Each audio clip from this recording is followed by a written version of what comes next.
Hey everyone, welcome back to Byambition. In this video, I'll show you how to double space a document in Microsoft Word. Double spacing is often required for school papers and professional documents, so let's get started. Step 1. First, open up the Word document you want to double space, which I already have right here. Step 2. Press Command A on the Mac or Control A on Windows to select all the text.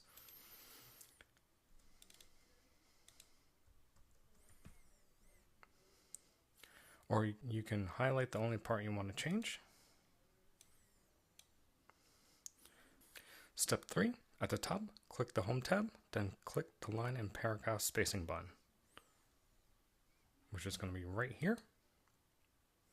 Step 4, from the menu, select 2.0 to apply double spacing. And that's how you double space a document in Word. If this video helped, like the video, subscribe to Byambition, and I'll see you in the next one.